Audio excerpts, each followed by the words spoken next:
Okay, welcome back बच्चों। आज हम लोग पढ़ने वाले हैं फंक्शन। रिलेशन कंप्लीट हो चुका है। ठीक है, सेट एंड रिलेशन के बाद हम लोग फंक्शन स्टार्ट करने वाले हैं।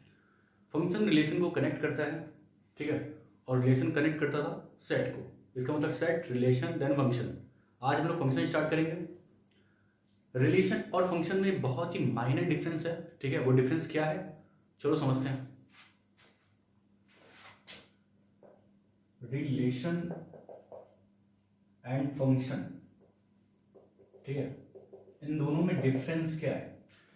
तो रिलेशन को बेसिकली हम लोग बोलते हैं special type of rule, okay, और इसको बोलते हैं स्पेशल टाइप ऑफ रिलेशन, ठीक है। और मैं अपनी बातों को और आगे बढ़ाना चाहता हूं फंक्शन में। इन विच every element of A has unique image in set B, ठीक है। तो रिलेशन क्या है? Relation special type of rule है, और फंक्शन क्या है? स्पेशल टाइप ऑफ रिलेशन है। तो आपको पता होगा कि रिलेशन में क्या होता है, सेट ए का एलिमेंट सेट बी से कनेक्ट करता है, ठीक है। कनेक्ट कर कैसे करता है? अलग अलग रूल से, ठीक है। और रिलेशन में बेसिकली हम लोगों ने ये देखा था कि सेट ए का एक एलिमेंट कनेक्ट हो सकता है बी से, या फिर सारे एलिमेंट कनेक्ट हो सकते हैं, या फिर ऐसा भी हो सकता है कि सेट ए का कोई एलिमेंट कनेक्ट ना हो, ठीक है। बेसिकली हम लोगों ने देखा था वहाँ पे रिलेशन में कि ऐसा भी हो सकता है कि सेट ए का कोई एलिमेंट कनेक्ट ना हो सेट बी से। ऐसे रिलेशन को हम लोग क्या बोलते थे? वॉइड रिलेशन, ठीक है। तो ये तो समझ में आया कि relation special type of rule है जिसमें सेट ए के कुछ एलिमेंट सेट बी से कनेक्ट होते हैं। तो फंक्शन क्या है? फंक्शन में क्या डिफरेंस है? Function special type of relation तो है, लेकिन इसमें बोला गया है in which every element of A has unique image in set B. यहां पे गौर फरमाओ, every element of A has unique image in set B means set A का हर एलिमेंट कनेक्ट होगा सेट बी से, और उसका कनेक्शन क्या होगा? यूनिक होगा। मीन्स एक तो सेट ए का हर एलिमेंट कनेक्ट होगा, और हर एलिमेंट के पास अपना यूनिक इमेज होगा। यूनिक का मतलब एक इमेज होगा, ठीक है। चलो मैपिंग डायग्राम से हम लोग देखते हैं कि रिलेशन एंड फंक्शन में क्या डिफरेंस है। आ जाओ मैपिंग, वहां भी देखे थे आप मैपिंग क्या होता है। मैपिंग का मतलब सिंपल, सेट ए को सेट बी से कनेक्ट करना, दैट इज कॉल्ड मैपिंग। अगर मैं यहाँ पे ले लूँ A1, A2, A3, A4, A5, यहाँ पे ले लूँ B1, B2, B3, B4, B5, और मैं कनेक्ट करूँ इसको इससे कनेक्ट कर दिया, इसको इससे कनेक्ट कर दिया, इसको मन किया तो इससे कनेक्ट कर दिया, इसको मन किया तो इससे कनेक्ट कर दिया, मेरा मन किया इससे मैंने कनेक्ट कर दिया, ठीक है। ये एक मैपिंग डायग्राम है। फर्स्ट सेकंड देखो, एक मैपिंग डायग्राम मैं और लेता हूं खूबसूरत सा, ठीक है। ये ए, ये बी, यहाँ पे A1, A2, A3, A4, A5 पे बी ले लो, यहाँ पे B1, B2, B3, B4, B5, B6, 6 भी ले लो। अब यहाँ पे मैं क्या कनेक्ट कर रहा हूँ? इसको कनेक्ट कर दिया इससे, इसको कनेक्ट कर दिया इससे, इसको कनेक्ट कर दिया इससे, इसको मन किया कनेक्ट कर दिया इससे, ठीक है, और इसको कनेक्ट कर दिया इससे। तो आपके पास दो मैपिंग डायग्राम है। अब आप देखो फर्क क्या है इसमें और इसमें, ठीक है। फर्क क्या है? फर्क ये है कि यहाँ पे सेट ए का हर एलिमेंट कनेक्टेड नहीं है। सेट ए में देखो A5 एक ऐसा एलिमेंट छूट गया जो कनेक्ट नहीं है बी के एलिमेंट से, ठीक है। ये छूट गया A5, ये कनेक्ट नहीं है, नॉट कनेक्टेड, अगर ये कनेक्टेड नहीं है तो ये फंक्शन तो नहीं होगा। क्यों? क्योंकि फंक्शन तो वही बन पाएगा ना, every element of A has unique image in set B. Set A का हर एलिमेंट अगर कनेक्टेड है तो ही फंक्शन होगा।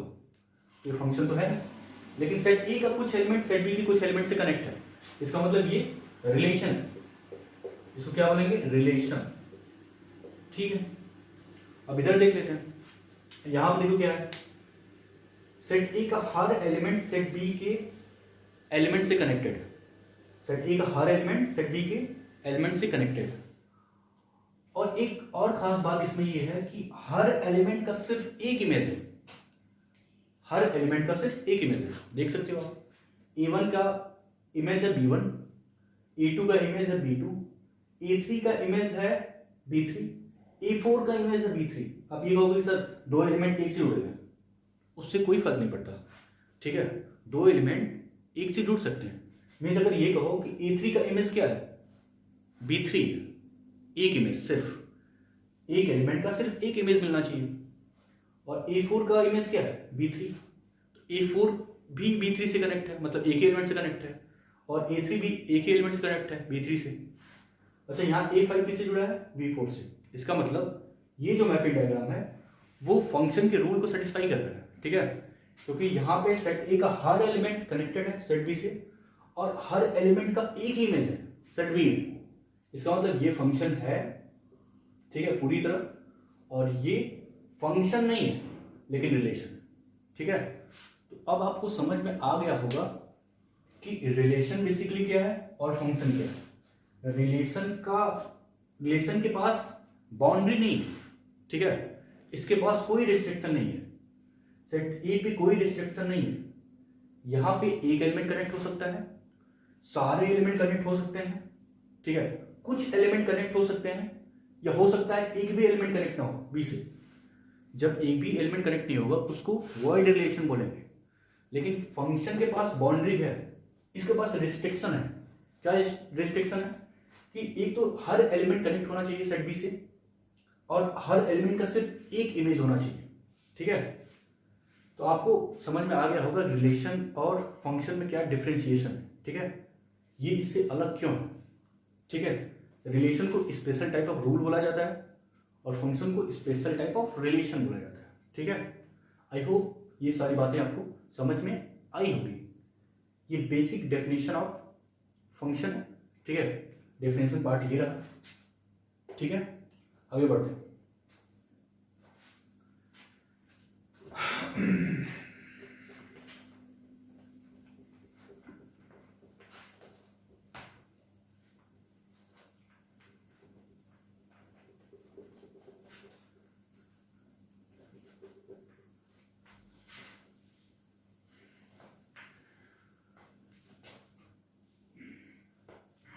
फंक्शन को एक और तरीके से समझते हैं कि फंक्शन क्या है। ठीक है, अब देखो एक और कहानी फंक्शन की। मान लो फंक्शन एक मशीन है। ठीक है, ये रहा फंक्शन, एक मशीन है।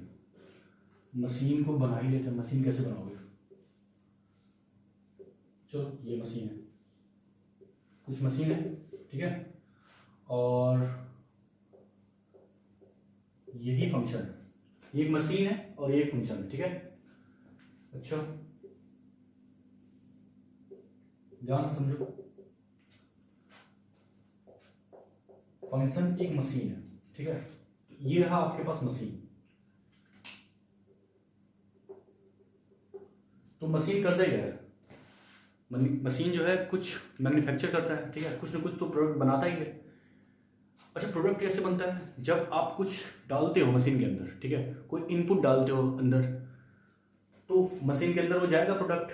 ठीक है, कुछ जाएगा और कुछ बन के आएगा बाहर। ठीक है, जो भी मटेरियल आप डालोगे, ठीक है, वो मशीन के अंदर जाएगा और कुछ मैन्युफैक्चर होके बाहर आएगा। ठीक है, इसका मतलब ये है कि हम कुछ डाल रहे हैं फंक्शन के अंदर और कुछ मिल रहा है। कुछ डाल रहे हैं और कुछ मिल रहा है। तो जो हम डालते हैं मशीन के अंदर उसको हम लोग इनपुट बोलते हैं, ठीक है। और ये इनपुट जाने के बाद कुछ बन के निकलेगा बाहर, तो जो बन के निकलता है, ठीक है, मान लो कुछ बन के निकला, इसको हम लोग आउटपुट बोलेंगे, ओके। अच्छा, आउटपुट जो बन के आएगा उसको आप कलेक्ट करोगे कहीं पे, किसी कंटेनर में, ठीक है ना। तो ये कंटेनर हो गया, कंटेनर। अब ये तो एक स्टोरी है कि फंक्शन को आपने मशीन मान लिया, उसके अंदर कुछ डाल दिया, ठीक है, और अंदर आने के बाद कुछ मैन्युफैक्चर हुआ, कुछ प्रोडक्ट मिला आपको, ठीक है। उस प्रोडक्ट को आप एक कंटेनर में रख लिए, ठीक है। तो फंक्शन की दुनिया में, मैथमेटिकल लैंग्वेज में, इस इनपुट को डोमेन कहते हैं। जो आप डालते हो फंक्शन के अंदर, इसको डोमेन कहते हैं, डोमेन ऑफ फंक्शन। जो फंक्शन में जाने के बाद आउटपुट के रूप में आता है उसको रेंज बोलते हैं, ठीक है। और जो आपके पास कंटेनर होता है जिसमें आप कलेक्ट करते हो चीजों को, ठीक है, कि जो प्रोडक्ट आता है वो उसको ओवरलैप नहीं कर सकता है, मतलब प्रोडक्ट इस कंटेनर से बाहर नहीं जा सकता, इसको कोडोमेन बोलते हैं, कोडोमेन। कंटेनर को कोडोमेन बोलते हैं, ठीक है। आउटपुट को रेंज बोलते हैं, और जो इनपुट होता है उसको डोमेन बोलते हैं। ये कहानी है, ठीक है। अच्छा, मशीन के अंदर भी एक खास प्रॉपर्टी होता है। खास क्या होता है कि आप मशीन में कुछ वाहियात नहीं डाल सकते हो, ठीक है, कुछ वाहियात सी चीजें नहीं डाल सकते हो। मतलब क्या है, जैसे मतलब जूसर की मशीन में आप लकड़ी नहीं डाल सकते हो, ठीक है, वरना मशीन काम नहीं करेगा। तो इस फंक्शन पे भी रिस्ट्रिक्शन रहता है। क्या रहता है? रिस्ट्रिक्शन। किसके बेस पे? इनपुट के बेस पे। इस फंक्शन पे भी रिस्ट्रिक्शन है, किसके बेस पे? इनपुट के बेस पे। इसका मतलब फंक्शन मशीन है और मशीन अलग अलग टाइप्स के होते हैं। तो मशीन अगर अलग अलग टाइप्स के होंगे, इसका मतलब फंक्शन पे तो रिस्ट्रिक्शन है ना, मशीन अलग अलग काम करेगा, अलग अलग तरीके से काम करेगा, अलग अलग इनपुट लेगा। तो हर फंक्शन के लिए अलग अलग इनपुट होगा, मीन्स हर फंक्शन के लिए अलग अलग डोमेन होगा। हाँ, हर फंक्शन के लिए अलग अलग डोमेन होता है, ठीक है। कुछ भी डोमेन नहीं बन सकता है किसी फंक्शन के लिए। हर फंक्शन के लिए एक पर्टिकुलर डोमेन होता है, ठीक है। तो ये कहानी है फंक्शन की। आई थिंक आपको ये समझ में आई होगी। जो मशीन के अंदर पड़ता है मीन्स इनपुट, उसको डोमेन बोलते हैं, डोमेन ऑफ फंक्शन। जो अंदर जाता है और प्रोडक्ट बन के बाहर आता है उसको आप आउटपुट बोलोगे। आउटपुट का मतलब रेंज ऑफ फंक्शन। और जिस कंटेनर में आप प्रोडक्ट को कंटेन करते हो, कलेक्ट करते हो, उसको कोडोमेन बोलते हैं, ठीक है। तो ये छोटी सी कहानी थी फंक्शन की। आई थिंक आपको समझ में आ गया होगा। इसका मतलब फंक्शन के लिए डोमेन अलग होता है, ठीक है। डोमेन स्पेशल होता है, हर फंक्शन के लिए डोमेन स्पेशल हो सकता है, ठीक है। अलग अलग टाइप के फंक्शन का अलग अलग डोमेन होगा, डिपेंड करता है फंक्शन कैसा है, ठीक है। क्योंकि हर चीज़ मशीन नहीं ले सकता, ठीक है। जूसर मशीन लकड़ी एक्सेप्ट नहीं कर सकता, ठीक है ना। तो आपको ये सारी चीज़ें समझ में आई होंगी। ये स्टोरी है फंक्शन की। डेफिनेशन पार्ट तो हो ही चुका है, ठीक है। अब हम लोग फंक्शन के बाद ग्राफ देखेंगे। छोटा सा ग्राफ में फंक्शन का क्या रोल है, ठीक है। फिर हम लोग आगे बढ़ते हैं। चलो इसको इरेज करते हैं पहले।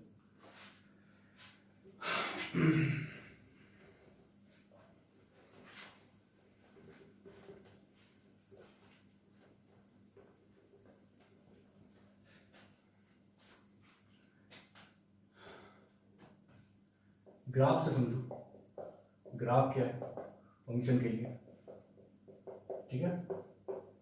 फंक्शन के लिए ग्राफ का क्या मीनिंग है, क्या मतलब है, ठीक है।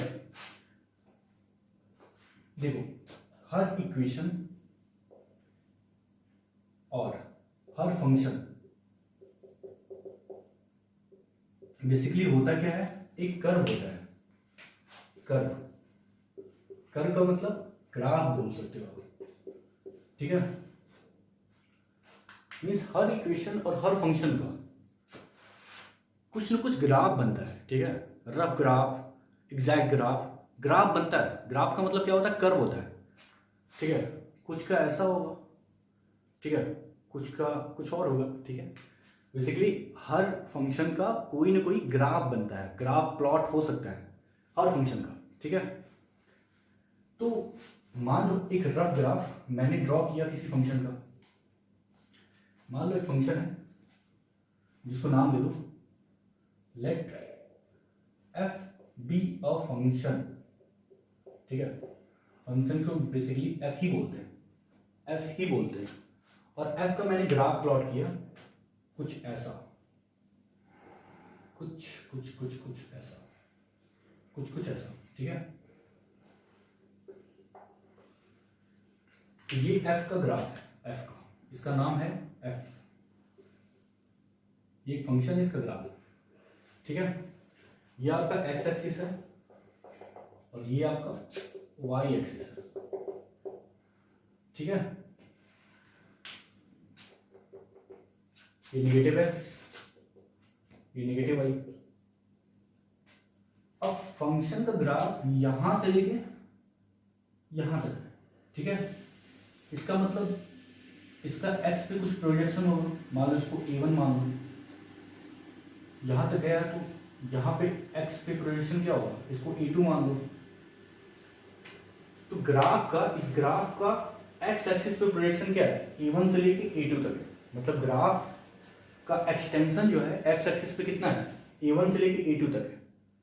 और y एक्सिस पे देखो, बॉटम से बॉटम कहाँ पे है, मान लो इसको b1, टॉप टू टॉप कहाँ है, टॉप टू टॉप, ये टॉप है फंक्शन का, इसको मान लो b2, ठीक है। तो इसका मतलब यह है कि फंक्शन एक ग्राफ होता है, एक कर्व होता है, और कर्व को जब हम ट्रेस करते हैं तो कर्व का एक्सटेंशन होता है एक्स एक्सिस में और वाई एक्सिस में, ठीक है ना। तो जो एक्स एक्सिस में एक्सटेंशन होता है कर्व का, उसको डोमेन बोलते हैं, ठीक है। डोमेन, यहां डोमेन का मतलब होता है extension of graph on x axis, ठीक है। और रेंज का क्या मतलब है, ग्राफ का एक्सटेंशन एक्स एक्सिस पे डोमेन होता है, तो ग्राफ का एक्सटेंशन वाई एक्सिस में क्या होगा, रेंज होगा। Extension of graph on Y axis.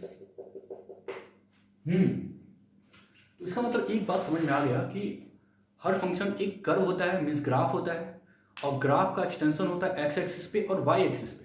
जो एक्स एक्सिस पे एक्सटेंशन होता है उसको डोमेन ऑफ फंक्शन कहते हैं, और जो वाई एक्सिस पे एक्सटेंशन होता है उसको रेंज ऑफ फंक्शन बोलते हैं। एग्जैक्टली। तो इसका मतलब डोमेन सर समझ में आया कि ग्राफ a1 से लेके a2 तक गया है, एक्स एक्सिस पे ग्राफ का एक्सटेंशन a1 से लेके a2 तक है, और वाई एक्सिस पे ग्राफ का एक्सटेंशन क्या है, बॉटम से लेके टॉप तक कहाँ गया है, b1 से लेके b2 तक। इसका मतलब हम लिख सकते हैं कि डोमेन, इस फंक्शन का डोमेन जो है वो क्या है, a1 से लेके a2 तक, एग्जैक्टली। और रेंज क्या है, रेंज है b1 से लेके b2 तक। कलर बदलते हैं, ठीक है, कलरफुल बन जाओ, b1 से लेके b2 तक। अब समझ में आ गया होगा आपको कि ग्राफ का एक्सटेंशन एक्स एक्सिस पे डोमेन ऑफ फंक्शन होता है, ग्राफ का एक्सटेंशन वाई एक्सिस पे रेंज ऑफ फंक्शन होता है, ठीक है। और हर फंक्शन एक कर्व होता है, कर्व का मतलब ग्राफ, मीन्स हर फंक्शन का आप कुछ न कुछ नहीं, रफ डायग्राम बना सकते हो, रफ स्केच बना सकते हो। एग्जैक्टली किसी भी ग्राफ को आप इस प्लेन फिगर पे ड्रॉ नहीं कर सकते, एग्जैक्टली आप नहीं बता सकते, ठीक है ना। आपको रफ आइडिया लग जाता है कि अच्छा फंक्शन ये है तो इसका ग्राफ ये होगा, ठीक है। हम लोग अप्रॉक्स ग्राफ ड्रॉ करते हैं, एग्जैक्ट ग्राफ कभी नहीं मिलता इस प्लेन पे, ठीक है। तो ग्राफ वाइज जो है फंक्शन का ये नेचर होता है, ठीक है। डोमेन क्या होता है, रेंज क्या होता है, ये आपको समझ में आया होगा, ठीक है। ओके, आगे बढ़ते हैं। आगे बढ़ते हैं।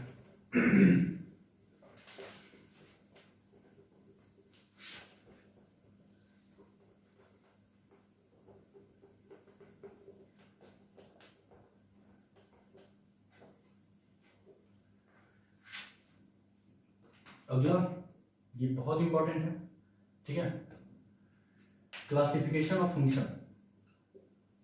क्लासिफिकेशन ऑफ फंक्शन,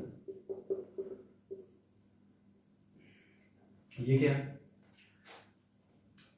फंक्शन के कितने क्लास हैं, ठीक है, किस किस टाइप्स के फंक्शन होते हैं, किस किस वैरायटी के आते हैं, ठीक है, शक्ल के हिसाब से, साइज के हिसाब से, अलग अलग नेचर के हिसाब से क्या क्लासिफिकेशन है इनकी। तो दुनिया में सिर्फ 5 प्रकार के जो है फंक्शन होते हैं, बाकी सब इनसे मिलके बने होते हैं। आइलेट, याद करने के लिए आई एम लेट, ठीक है, पता होगा ये, आइलेट, आई एम लेट, सिर्फ 5 प्रकार के फंक्शन होते हैं। आइलेट, जब इसको हम क्लासिफाई करते हैं तो ए इधर आ जाता है और बाकी 4 बच जाते हैं, वो यहाँ आ जाएंगे, आई, एल, टी और ई, ठीक है। मतलब आइलेट के 2 पार्ट, एक ए, बाकी 4 इधर। ई को आप क्या बोलोगे? अलजेब्रिक, यह अलजेब्रिक होता है, ठीक है। तो ये सब क्या है? इसको नॉन अलजेब्रिक बोलो। ये चारों क्या है? Non algebraic.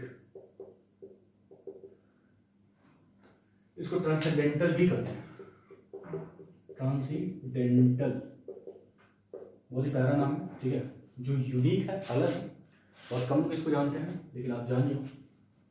अच्छा, ये आई क्या होता है? आई का मतलब inverse, inverse function, basically function हम लोग पढ़ रहे हैं, इनवर्स फंक्शन। एल का मतलब लॉगरिथमिक फंक्शन, ये लॉग फंक्शन। टी का मतलब ट्रिग्नोमेट्री फंक्शन, ट्रिग्नोमेट्री फंक्शन, ठीक है। ई का मतलब एक्सपोनेंशियल फंक्शन, एक्सपोनेंशियल फंक्शन, ठीक है। अच्छा, मतलब इधर 1 पार्ट, इधर 4 पार्ट, ठीक है। इसके साथ नाइंसाफी हुआ, ठीक है, थोड़ा देख लो। और इसके साथ कोई नाइंसाफी नहीं हुआ, इसकी भी अपनी एक फौज है, ठीक है। इस फौज का क्या नाम है? पहला फौज जो है वो है ग्रेटेस्ट इंटीजर फंक्शन, पहले का नाम। दूसरे का मॉड्यूलस फंक्शन, तीसरे का fractional part function, fractional part function. अच्छा, इस मॉड्यूलस को हम इसमें लेके जाएंगे, ठीक है, इसको सिग्नम फंक्शन बोल देते हैं, सिग्नम फंक्शन, ठीक है, सिग्नम फंक्शन, सिग्नम नहीं, सिग्नम फंक्शन, ठीक है, आगे हम लोग पढ़ेंगे। और इसको पीस वाइज फंक्शन बोलते हैं, ठीक है। Greatest integer, fraction, signum function, piece wise function. और पीस वाइज फंक्शन के भी पार्ट है, ठीक है। इसमें आ जाता है मॉड्यूलस फंक्शन जो स्पेशल है, और बाकी डिफाइंड फंक्शन, डिफाइंड फंक्शन, ठीक है। ये हो गया क्लासिफिकेशन ऑफ फंक्शन। फंक्शन की इतनी सारी क्लास हैं, ठीक है, मतलब ऐसे ऐसे पार्ट से मिलकर बना होता है। बेसिकली आइलेट भी फंक्शन है, ये 5 मेन फंक्शन है। बाकी जितने भी फंक्शन दुनिया में पाए जाते हैं या बनाए जाते हैं वो इनकी हेल्प से बनाए जाते हैं, ठीक है।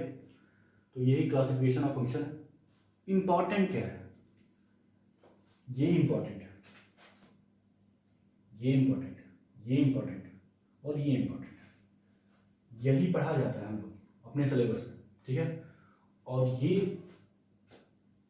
इम्पॉर्टेंट तो होते ही हैं, लेकिन ये सब जो है आपको स्पेशली पढ़ना होगा। ये अलग अलग टॉपिक है, ठीक है। लॉगरिथमिक मीन्स लॉग एक अलग टॉपिक है, ट्रिग्नोमेट्री एक अलग टॉपिक है 11th का।